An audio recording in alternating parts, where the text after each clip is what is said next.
I didn't buy anything for 30 days, and it changed way more than just my bank account. Since last year, I've had a lot of ups and downs in my private life, some which have affected my finances more than others. And since I also really care about our environment and don't want to contribute to the constant production of new things, I decided to cut out all of my unnecessary spending for a month. So did I actually save any money? Stick around to find out. I also learned some really useful things about my spending habits, and I'll be sharing that advice with you today as well. But Mary, if you didn't buy anything for 30 days, how are you here? Don't you need food to live? Yes, that is a correct observation. I actually did a video on my rules for this challenge, and I'll link it here so you can watch that if you haven't already.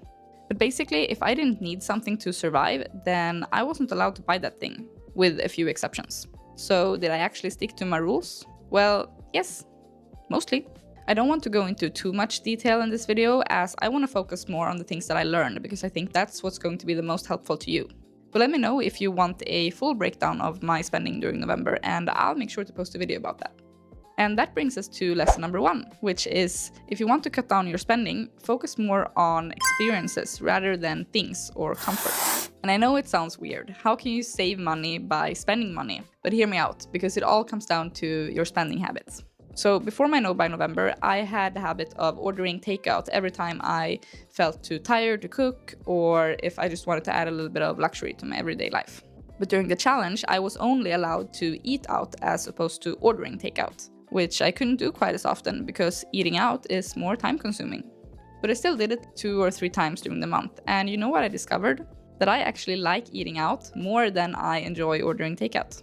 And on a related note, I didn't miss buying clothes, but I did miss going thrifting with my friends, which was something that I had been avoiding because I didn't want to be tempted into buying anything. So this tells me that I value experiences more than I value things or comfort, and that when I am spending money, that's where my money should be going. Which will be less frequent since experiences take, well, time to experience. So more time spent on experiences leads to less time to spend money, if that makes sense. And you know what else leads to less spending? Planning, which is our lesson number 2 and the key to avoiding unnecessary spending. So since I wasn't allowed to buy takeout, I get more intentional about planning my meals beforehand so I wouldn't be tempted to order food. And I also planned my spending overall by mentally noting the days where I would be spending more money if I had a birthday party for a friend, for example.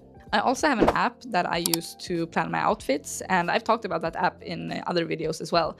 And it also gives me randomized outfit recommendations, which makes my closet feel fresh and new and exciting, so that I'm less tempted to buy new clothes. And if there is a similar app for planning meals, then let me know in the comments, because I need that app like right now. Planning also makes it easier to resist any impulses to buy things that you hadn't thought of buying in the first hand. So, for example, if you always keep a list of things to buy and you can refer back to that list, it will keep you grounded and stop you from impulse buying. And once you've started to resist those impulses, you can always use that as a reference if it happens again, because you've already resisted once in the past, right? So you can just do it again. And that means you'll be spending less money. So before I give you the last and perhaps the most important lesson, I just want to remind you to like the video and subscribe if you haven't already. This won't be the last challenge that I post on this channel, and if you like this one, then you definitely want to stick around so you don't miss any future videos like this. Alright, so last but not least, lesson number 3. Surround yourself with the right people. Meaning, people who also don't want you to spend any money. I had my partner to back me up, and it was such a relief on the days when I would feel tempted to order takeout, and he would take the initiative to go to the grocery store instead of nudging me to get takeout just this one time, because that would have ruined the entire challenge, and I'm so grateful for that.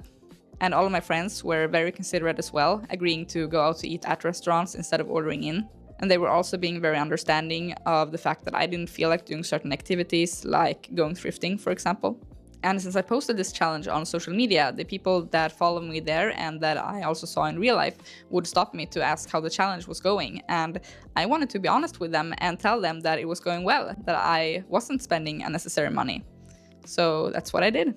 So in short, not spending money together is a lot easier than not spending money alone. So if you want to do a similar challenge, try to get other people to join you, or at least be transparent about the fact that you are doing the challenge so that other people can hold you accountable. It's a lot easier to get into good habits when someone you love is helping you stay strong. So how much money did I actually save? Well, I'm happy to report that this little challenge has led to me saving over 8,000 Swedish crowns last month. And that is a little over $850, which is way more than I've saved any other month during this year. So would I recommend doing a challenge like this? Absolutely. It's great not only for saving money, but also to discover your actual spending habits and to get to know yourself better. Spending money doesn't have to be a bad thing, but it becomes a bad thing when it takes a toll on your wallet, your mental health, and the environment. So learn what actually feels good to spend money on, and try to cut out all of the rest.